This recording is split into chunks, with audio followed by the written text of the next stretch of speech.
和发小合伙买彩票中了500万，结果开奖当晚他却只扔给我4块钱。他说彩票是他提出要买的，号码也是他选的，而我只是出了个彩票钱。我看着地上的几块钱，二话没说捡进兜里。他以为我傻，以为我会哭着求他分一点，继续给他当垫背的穷兄弟。殊不知我付钱时多打了50张彩票，中了2个亿。中了！我中了500万！赵强，刚才说好的，1人1半啊。什么一半？那地上给你的4块钱，这是还你的本钱。我看着那几块钱没说话，心里有个算盘在想。3分钟前，在这个彩票站里，我们俩凑了4块钱，打了一注双色球，号码是他蹲在角落里，拿笔在一张破报纸上算了3个小时写出来的。付钱的时候，他说他微信限额了，让我扫的码。当时我还笑着说，中了1人1半。他说废话，好兄弟有福同享。结果现在开奖了，6个红球，1个篮球和电视屏幕上的号码一模一样，中了1等奖500万。结果他却说500万里我只能拿4块，而他自己拿499万9996元，这就是他说的有福同享。我笑了，走到柜台前，把地上的4个硬币一个一个捡起来，看都没看，直接揣进外套兜里。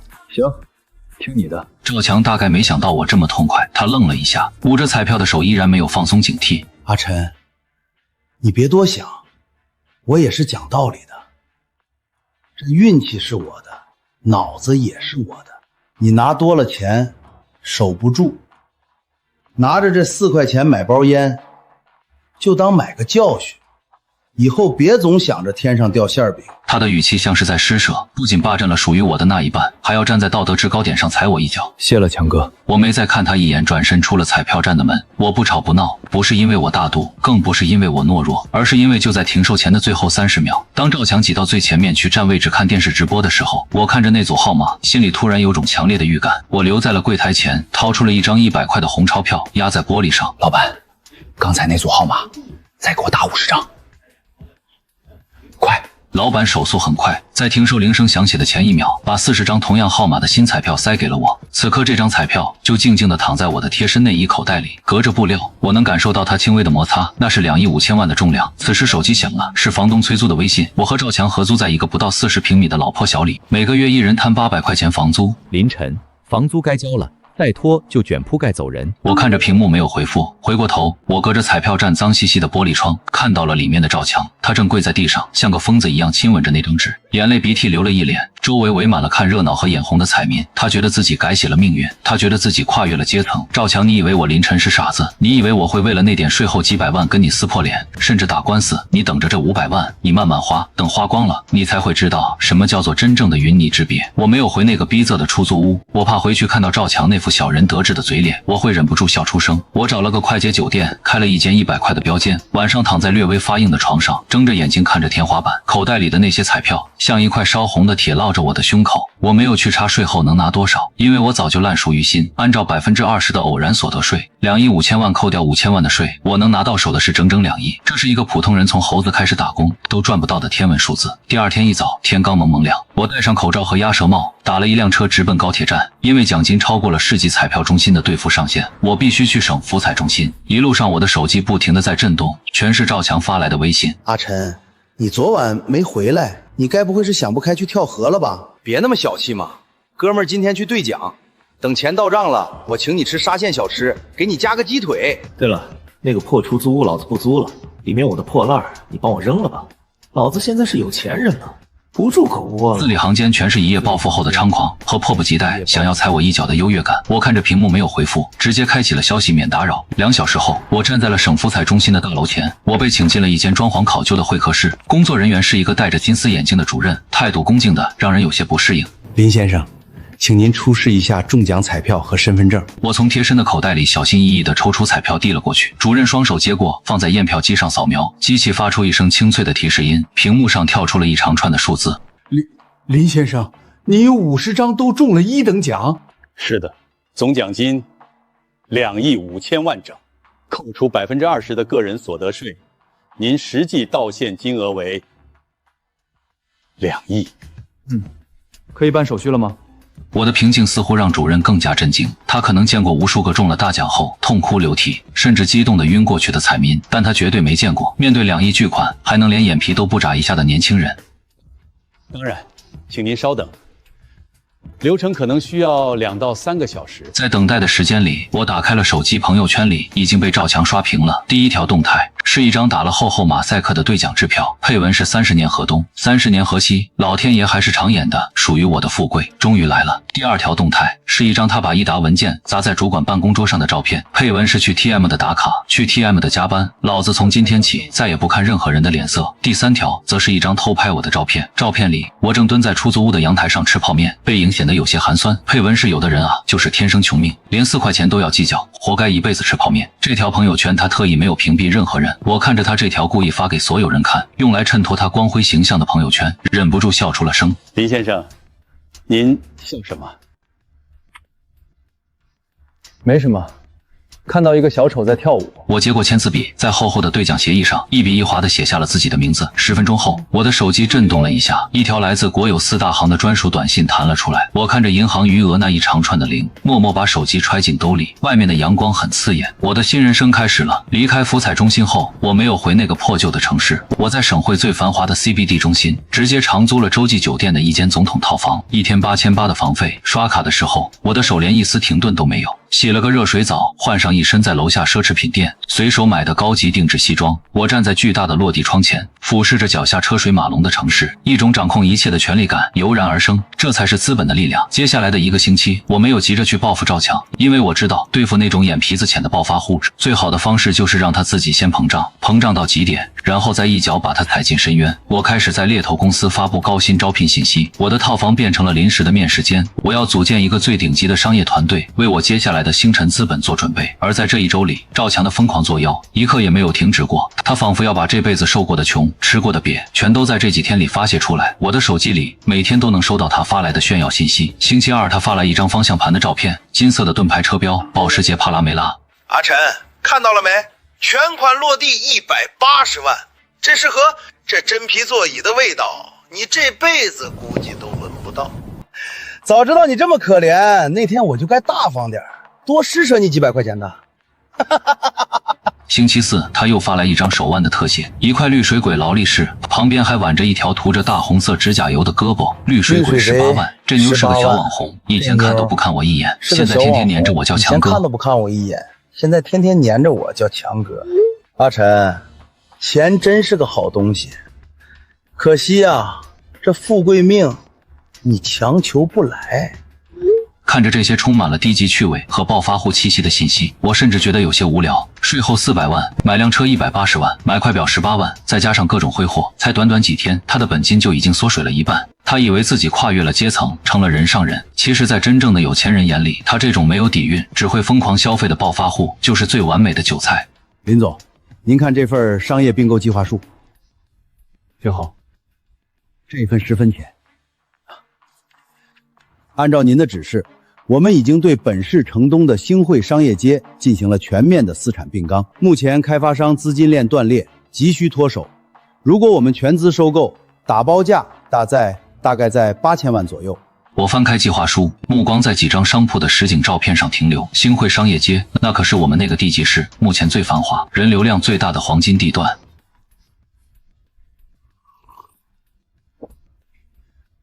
不错，不用跟他们扯皮。告诉开发商，我出9000万，条件是3天内走完所有过户手续。明白，林总，我立刻去办。还有，这间商铺给我空出来，无论谁来租，没有我的允许，都不准放出去。好的，林总。张经纬退了出去，偌大的总统套房里再次只剩下我一个人。这时我的手机屏幕亮了，又是赵强发来的微信，这一次是一个群发邀请。各位老乡兄弟们，本周末晚上8点，我在皇朝国际酒店摆了2桌，庆祝兄弟我喜提爱车，大家务必赏光，今晚全场的消费由赵公子买单。紧接着他又单独给我发了一条私信，阿晨，老乡群里我都通知了，你也来沾沾喜气呗。放心，不让你随份子，平时看你吃泡面我都心疼的，别不好意思，就当是来见见世面了。字字句句都透着一股迫不及待想要在我面前耀武扬威的恶心劲儿。他太需要一个对比了，没有我这个曾经的合租室友做垫背，他怎么能凸显出他现在的伟大？我看着手机，嘴角勾起一抹冰冷的弧度。既然你这么想搭台唱戏，那我就去给你捧个场，顺便让你看看什么叫做真正的世面。周末晚上8点，我推开帝王厅包厢那扇沉重的大门，巨大的水晶吊灯下摆着一张能坐20人的大圆桌，坐满了我们那些平时在工厂、在工地打工的老乡。赵强坐坐在主桌的正中央，那是绝对的 C 位。他穿着一件浑身印满大花 logo 的古驰衬衫，领口敞开着，露出一条粗大的金项链，旁边紧紧贴着一个浓妆艳抹的女人，正是他朋友圈里那个叫如燕的拜金女。哎呦，说曹操，曹操到，咱们的张大善人来了！大家快看看，这就是那个花了4块钱就想分我250万的好兄弟。阿晨，你今天这身西装在哪儿租的呀？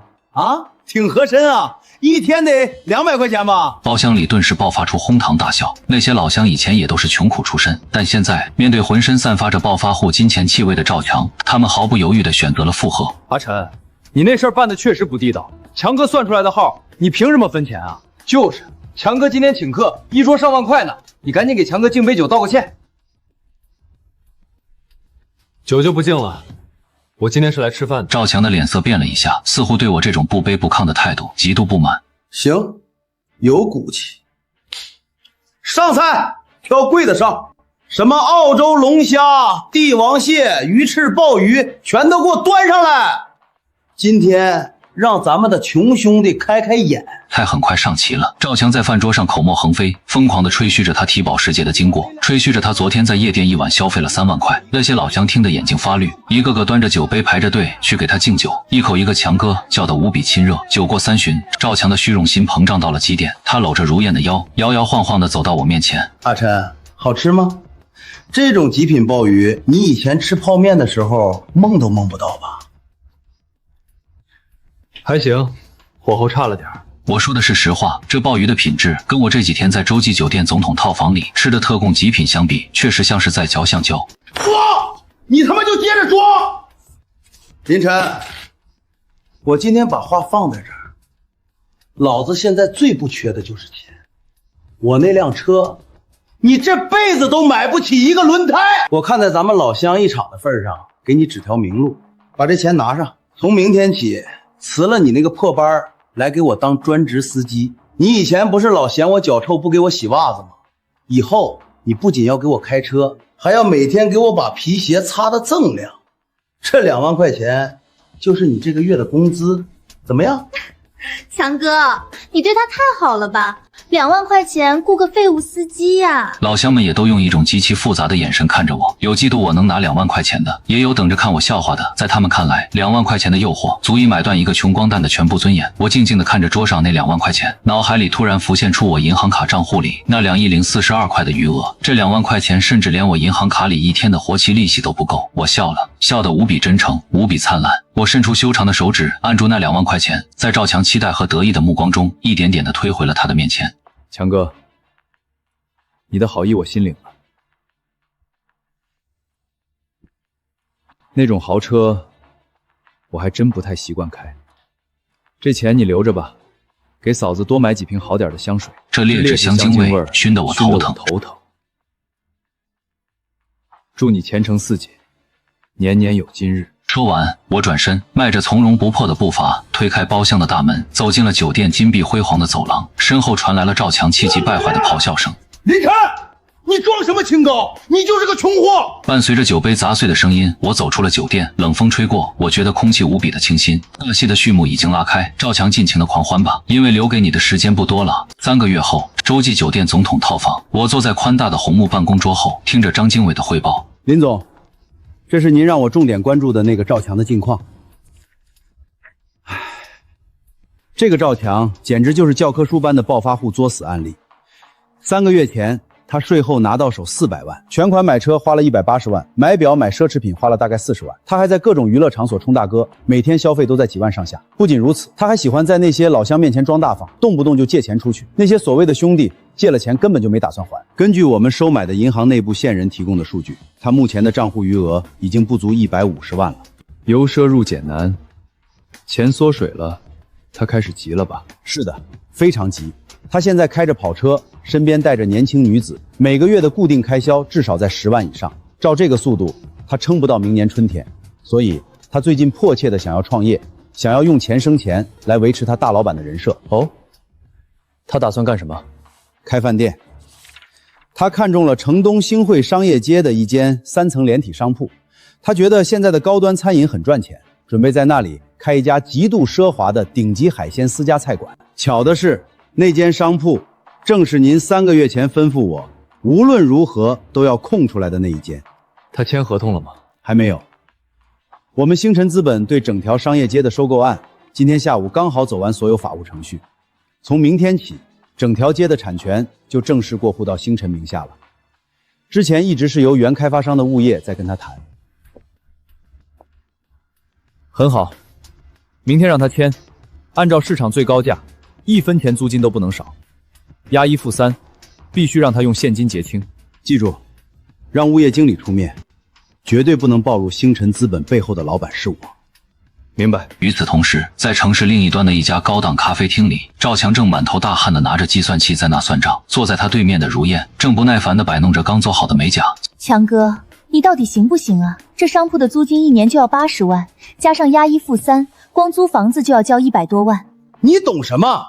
富到市长见识短。赵强不耐烦地吼了一句，但眼神里却掩饰不住内心的慌乱。他卡里确实只剩下不到150万了，交完房租，他连买块好点的瓷砖的钱都没有了。但是牛皮已经吹出去了。昨天晚上，他刚在老乡群里发了大红包，信誓旦旦地宣布自己即将进军高端餐饮界，要开全城最豪华的海鲜酒楼。那些老乡一个个都在群里吹捧他，叫他赵董。这要是突然不干了，他那脆弱的虚荣心比杀了他还难受。这地段是全城最好的，只要开起来，一天流水几十万，1个月就能回本。老子有的是钱。不就是豪华装修吗？找个装修队，全给我往金碧辉煌里装，柱子全给我刷成金色的，灯全用最大的水晶吊灯，一定要让人一进来就觉得老子有钱。看着赵强那副疯狂的样子，如燕翻了个白眼，没有再说话。第二天上午，赵强带着一张银行卡，趾高气扬地走进了星汇商业街的物业管理处。他毫不犹豫地在商业商铺租赁合同上签下了自己的名字。随着 POS 机滴的一声，100多万的现金直接刷进了星辰商业地产的对公账户里。赵强看着卡里仅剩的30万余额，心里有些发虚。但他走出物业办公室，看着那间属于自己的巨大商铺，看着玻璃门上映出自己开着保时捷的倒影，他又觉得一切都值了。但他不知道的是，就在他头顶的监控摄像头后，我正坐在总统套房里喝着红酒，看着他这副自掘坟墓的蠢样。赵强是个极度好面子且审美极其庸俗的人。他的那家名为皇庭御膳的海鲜私房菜装修工程进行的轰轰烈烈。为了追求他所谓的帝王般的奢华，他不仅把承重墙外的立柱全都包上了劣质的土豪金反光板，还从网上订购了10几盏巨大且廉价的防水晶塑料吊灯。整个1楼大厅被他搞得像个80年代的暴发户洗浴中心。然而这种没有任何底蕴的乱砸钱，很快就让他尝到了苦头。30万的尾款，在昂贵的建材人工和各种杂七杂八的花销面前，连个水花都没打起来就没了。装修队因为拿不到进度款，直接停工，把大门给锁了。赵强彻底急了。再过半个月就要开业了，他现在连请厨师买桌椅和进货买海鲜的钱都没有了。他想过找那些平时称兄道弟的老乡借钱，可电话打过去，那些人不是说家里盖房子，就是说老婆管得严，一个子儿都没借给他。他终于明白，那些围着他转的人图的只是他的钱，根本不是他这个人。就在赵强走投无路，甚至想去借高利贷的时候，如燕给他出了个好主意。强哥，你是不是傻呀？你有固定资产啊，这车是你全款买的吧？还有你老家县城，你爸妈不是有一套100多平的商品房吗？你把这些拿去银行抵押贷款啊，正规银行利息低，以你的资产贷个300-500万绝对没问题。等饭店开业了，生意火爆，1-2个月就把贷款还上了。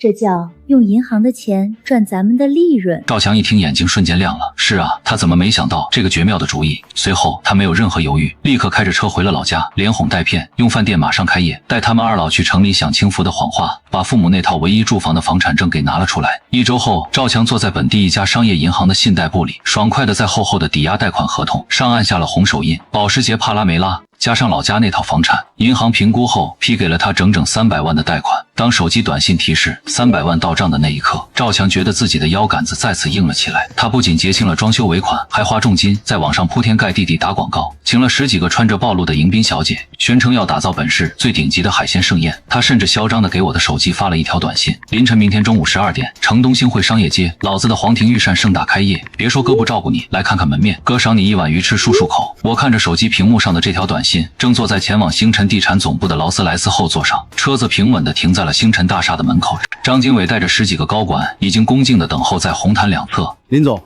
星汇商业街的所有产权交割手续已经全部彻底完成，从这一刻起，那条街上的一草一木、一砖一瓦都合法属于您个人名下的星辰商业地产。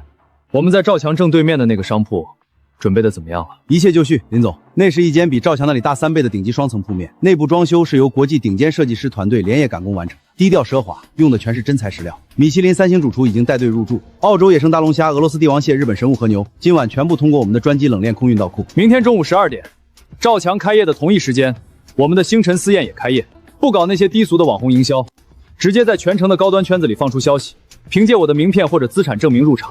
开业首月，全场顶级海鲜不限量，打2折。张经纬倒吸了一口凉气，2折已经不是商业竞争了，这是拿着航空母舰去撞一艘破渔船，纯粹的资本单方面屠杀。赵强以为自己靠着抵押贷款搞来的300万就能撬动高端餐饮的杠杆，他根本不知道，在他引以为傲的那个戏台上，连他脚下踩着的地板都是我的。明天我会让他亲眼看着他那用虚荣和贷款堆砌起来的暴发户美梦是如何在绝对的实力面前被一寸寸碾成灰烬的。8月18日，城东星汇商业街的中心广场被震天响的锣鼓声彻底淹没。赵强给他的饭店取名叫顶尊海鲜阁，为了这天，他把能借的钱都砸了进去。大门外铺了整整50米的红地毯，2排穿着大红旗袍的高挑礼仪小姐冻得瑟瑟发抖，却还得强颜欢笑。赵强穿着一身油光水滑的定制西装，胸口别着一朵夸张的红花，他身边的如燕穿着一身暴露的晚礼服，挽着他的胳膊，笑得像个终于攀上高枝的阔太太。强哥，今天这排场也太绝了，你看，连咱们市里那几个有头有脸的老板你都请来了。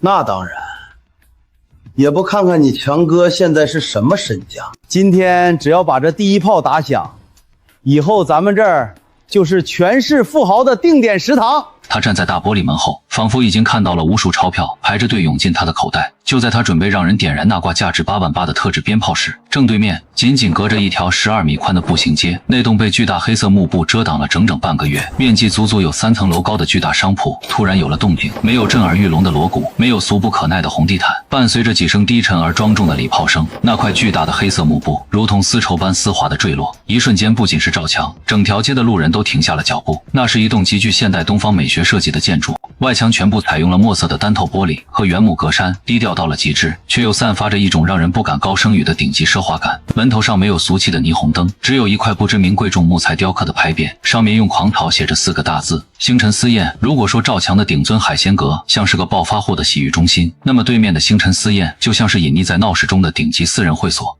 操！对面什么时候冒出来这么一家县？赵强脸上的笑容僵住了，心里隐隐升起一股极其不祥的预感。就在这时，商业街的路口突然驶来了一支车队，没有一辆低于300万的车，悄无声息地停在了星辰私宴的门口。一个个衣着考究，平时只在本地财经新闻里露面的真正大老板，在戴着白手套的泊车员的引导下，微笑着走进了那扇低调的大门。赵强定睛一看，眼珠子都快瞪出来了，那里面居然还有他花重金托关系，想请却连面都没见上的几位本地商会大佬。这不可能啊！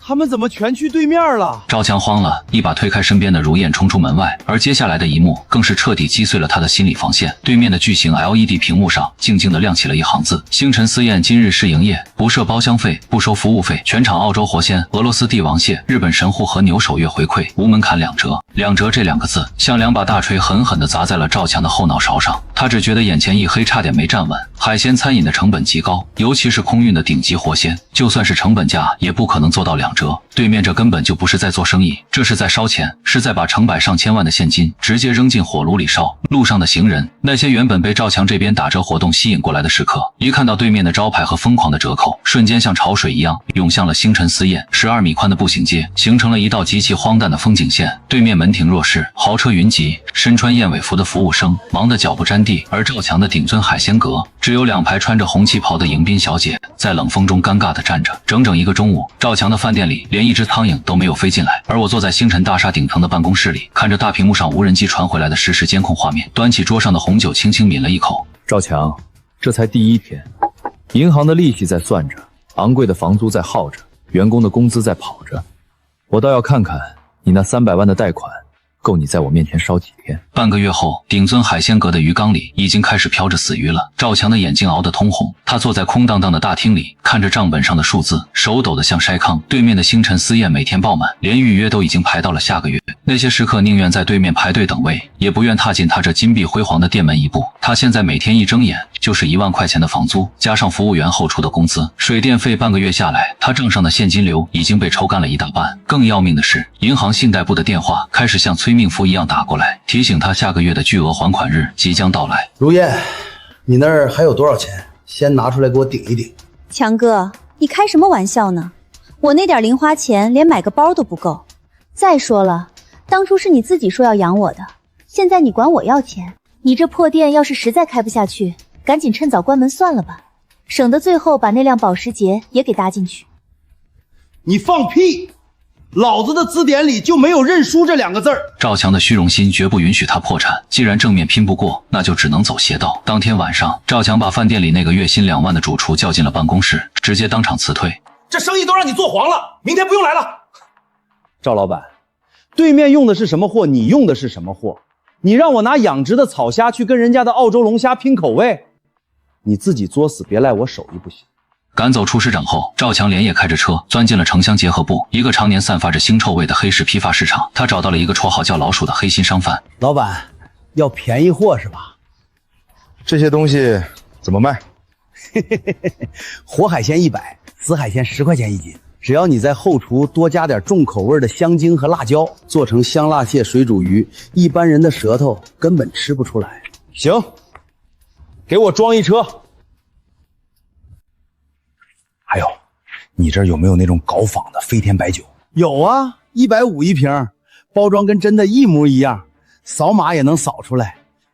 就是喝了容易头疼。那一晚，赵强拉着满满一车令人作呕的劣质食材和假酒，从饭店的后门偷偷运进了库房。他以为自己找到了绝妙的破局之法，用极低的成本搞个所谓的骨折价促销，只要能把散客忽悠进来，卖一单就能赚一单的钱，先把贷款利息兑付过去再说。但他不知道的是，星汇商业街的所有物业监控，包括他后门的那个高清摄像头，全都直接连接着我的总裁办公室。我坐在皮椅上，看着监控屏幕里，赵强像做贼一样把那些发臭的死鱼死虾搬进后厨。我没有任何愤怒，反而觉得无比的悲哀和可笑。一个被500万砸晕了头脑的人，为了填补自己亲手挖下的欲望沟壑，最终连做人最基本的底线都抛弃了。我拿起桌上的座机，按下了免提，拨通了市市场监督管理局的举报专线。您好，是打假与食品安全大会队吗？我是一名热心市民，我要实名举报城东星汇商业街16号商铺鼎尊海鲜锅，他们涉嫌长期购入变质腐败的死海鲜，并大批量销售假冒伪劣的高档白酒。对，证据确凿，所有的进货录像和黑市交易流水，我已经发送到了贵局的公开举报邮箱。挂断电话，我走到落地窗前，天空阴沉沉的，似乎要下暴雨了。次日中午，赵强强撑着笑脸，在大门口拉起了一条全场特价、真情回馈的横幅。也许是由于对面的星辰私宴实在排不上队，还真有零星几桌图便宜的散客被横幅忽悠进了赵强的店里。2楼的卡座里，4个穿着花衬衫的社会大哥正对着桌上一盘端上来的香辣帝王谢大快朵颐。强哥，你这酒味道不对呀，怎么辣嗓子？而且这螃蟹肉都是面的，一股子牙水味儿。几位大哥，这可是我刚进的真酒，这海鲜也是早上刚打捞的，可能是后厨今天辣椒放多了，要不我给各位打个8折？打你个鬼的折！拿假酒和臭鱼烂虾糊弄老子！就在大厅里乱作一团，赵强吓得快要下跪的时候，3辆执法车辆在了大门口，几个穿着制服的执法人员推开玻璃门，面容严肃的大步走了进来。带队的队长出示了证件，声音在大厅里如惊雷般炸响。接到群众实名举报，这家店涉嫌严重违法经营食品。1组封锁现场，2组去后厨查验食材，3组去库房核对99进货单。听到这话，赵强双腿一软，直接瘫倒在了大理石地面上。完了，这是他脑海里唯一的念头。不到10分钟，执法人员从库房里搬出了整整20箱高仿假酒，后厨里那些散发着恶臭的死海鲜更是被当众查获。刚刚还在吵闹的那几位食客，看到后厨搬出来的发绿死鱼，当场捂着肚子干呕起来，性质极其恶劣，影响极坏。现在依法对你们门店进行查封停业，罚款50万。由于涉嫌销售假冒伪劣，金额巨大，法人立刻跟我们回去接受调查。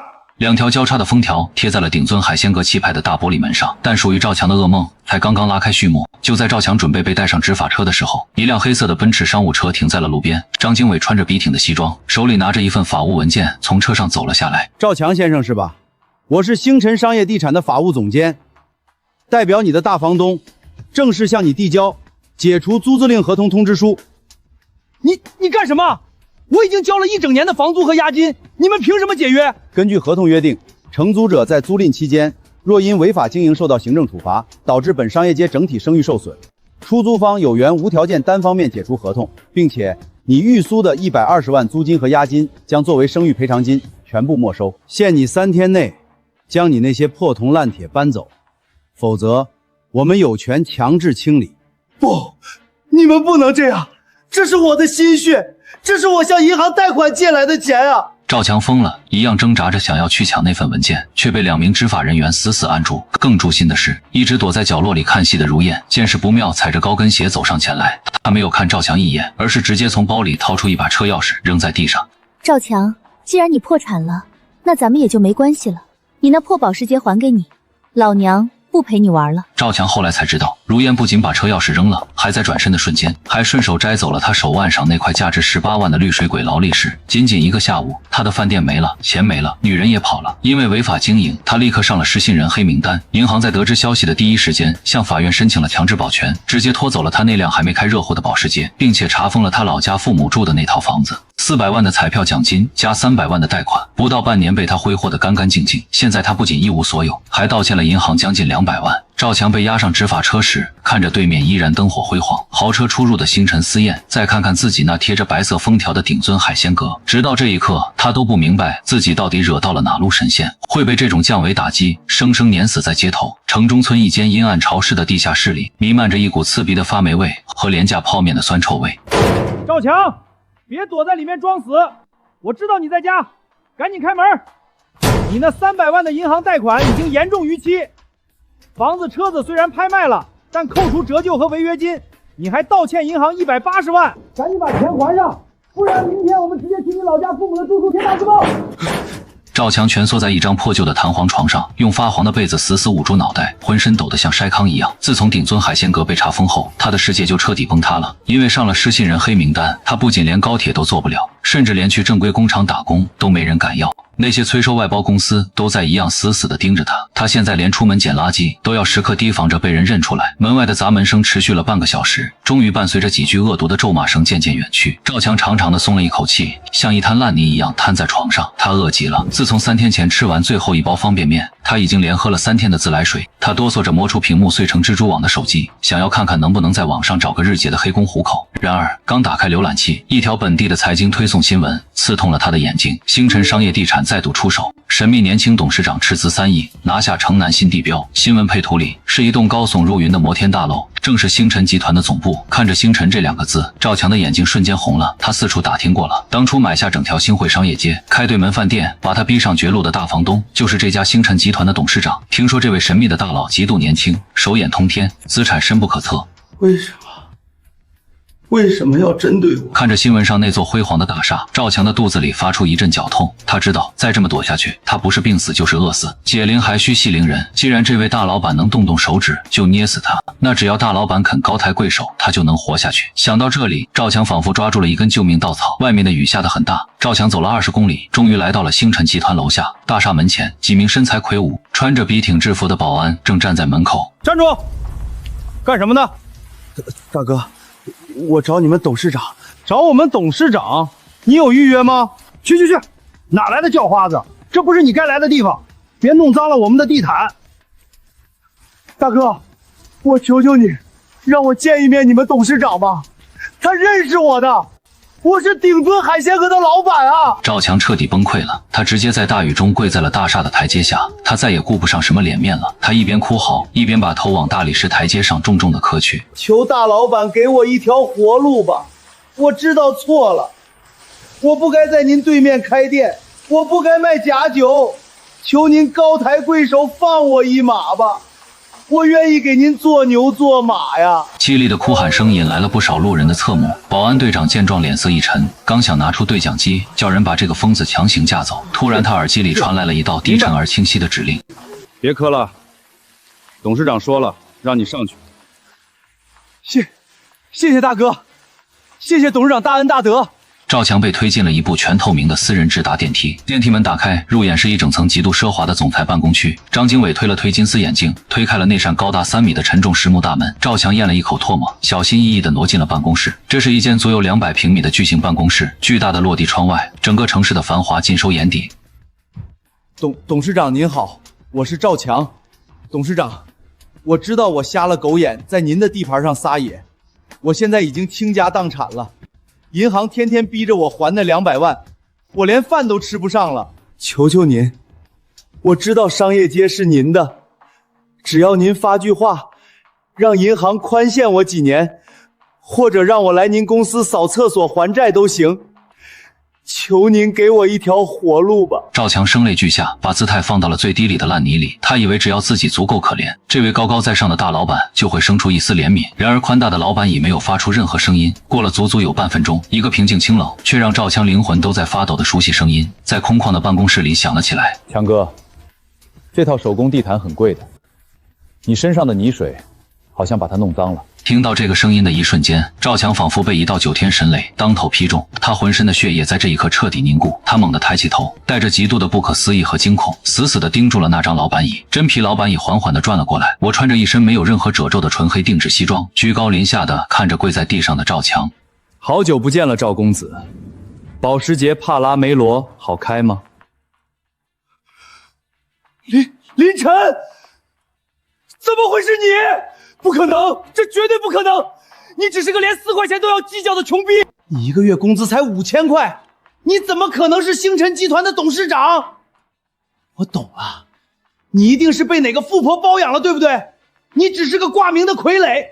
你这个吃软饭的家伙，你凭什么坐在那里审判我？极度的嫉妒和自尊心的崩塌让他彻底失去了理智，他甚至忘了自己是来求人的，挣扎着想要站起来扑向我。我连眉毛都没有动一下，身后的2名保安立刻上前，毫不留情的一脚踹在他腿上。赵强发出一声杀猪般的惨叫，再次重重的砸在地上。我慢条斯理从抽屉里拿出了一份早就准备好的复印件，那是省福彩中心最高级别 VIP 兑奖时开具的盖着鲜红公章的兑奖回执单。我捏着那张纸的边缘，轻轻地扔在了赵强面前的地毯上。睁大你的狗眼，看清楚上面的名字和数字。忘了告诉你，开奖那天晚上，你在前面看电视直播的时候，我又照着你的号码买了50张一模一样的彩票。你为了那区区500万，像条疯狗一样跟我撕破脸。而在你拿着那4块钱羞辱我的时候，我的口袋里揣着2亿5千万。2亿5千万？不，这不可能！你在骗我！你一定是在骗我！这一刻，赵强他终于明白了我为什么在彩票店里不吵不闹，明白了为什么星辰地产会精准的买下他所在的商业街，明白了为什么那家顶级饭店会不惜血本打2折，把他往死里整。原来从他为了独吞那500万，把4块钱硬币扔在我脚下的那一刻起，他就已经亲手为自己挖好了一个万劫不复的坟墓。如果不贪心，如果不撕破脸，就算他只拿250万，以我们3年的交情，我手里握着2亿，随便漏一点资源给他，他这辈子也能真正的跨越阶层。但他亲手把一尊财神爷逼成了送他下地狱的死神。极度的悔恨和巨大的落差让赵强的大脑瞬间过载，他彻底疯了。阿晨，不，林董，我错了，我真的知道错了，我是个畜生，我不是人。你看在咱们合租3年的份上，你原谅我一次好不好？你手里有2亿啊，200万对你来说连根腿毛都不算，你帮我还了贷款吧，我求求你了。只要你帮我还了钱，我给你当一辈子的下人。他以为用这种极度的自我轻贱就能唤醒我心里那可笑的同情心。我坐在高高的老板椅上，冷眼看着这个曾经在饭局上拿2万块钱砸我，让我给他当司机的跳梁小丑。我的眼神里没有一丝一毫的温度，甚至连轻蔑都没有了，只剩下最纯粹的无视。早知今日，何必当初？你的生死跟我没有任何关系，我所做的一切不过是遵循了最基本的商业规则。开饭店是你自己要开的，贷款是你自己要借的，假酒是你自己要卖的。我林晨从头到尾没有干过一件违法的事，所以你落到今天这个地步，完全是你咎由自取。不，你不能见死不救，我们是发小啊！你这么有钱，为什么不能拉兄弟一把？把他送下去吧。如果我没记错，楼下应该有催收人员在等他。欠债还钱，天经地义。我们可是正规的企业，不能包庇老赖。是，林总。2名保安立刻上前，将他整个人强行拖了起来。放开我！我不下去！林晨，你这个魔鬼，你会遭报应的！赵强拼命地挣扎着，他的声音因为极度的恐惧而变得尖锐凄厉。他知道，一旦被交到那些催收人员手里，他下半辈子的每一天都会在无尽的黑暗和生不如死中度过。沉重的实木大门被关上，赵强的惨叫声被彻底隔绝在门外。世界再次恢复了奢华的宁静。我站起身，走到巨大的落地窗前，外面那场连绵了3天的大雨，不知什么时候已经停了。楼下的广场上，隐约可以看到一个像蚂蚁一样渺小的黑影，被几个壮汉强行塞进了一辆破旧的面包车里，随后消失在了车流之中。没有激烈的枪战，没有血腥的复仇，只有商战的冷酷和契约精神下的绝对碾压。转过身，张经纬已经恭敬地站在门口。林总，城北高新区的那个50亿并购案，对方的董事长已经在会议室等您了。知道了。我理了理西装的袖口，大步流星地走出了办公室。在这个世界里，属于赵强的丑陋戏剧已经彻底落幕，而属于我林晨的商业帝国才刚刚拉开波澜壮阔